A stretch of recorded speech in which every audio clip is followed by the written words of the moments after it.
नमस्कार. स्वामी बोध.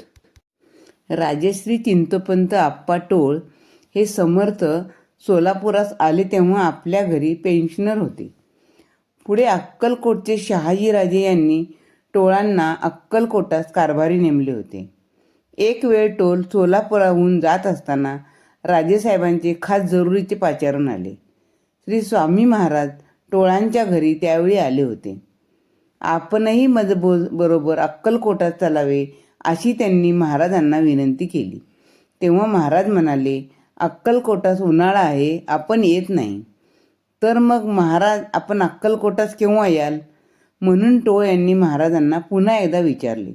तेव्हा महाराज म्हणाले, पाऊस पडल्यावर येऊ. मग चिंतोपंत आप्पा स्वामी महाराजांची आज्ञा घेऊन अक्कलकोटाला गेले.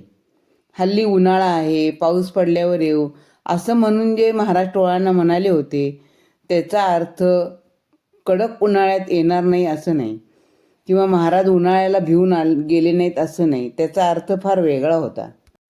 अक्कलकोटचे राजांचा अंतकाळ जवळ आला होता व त्या साली पावसाळ्याचा उन्हाळा बनला होता. हाच महाराजांचा उन्हाळा या शब्दाचा अर्थ आहे. पुढे शहाजीराजे यांची प्रकृती बिघडून त्यांचा आषाढ मासी अंत झाला. त्या साली संपूर्ण चातुर्मासात पाऊस कसा तो पडलाच नाही.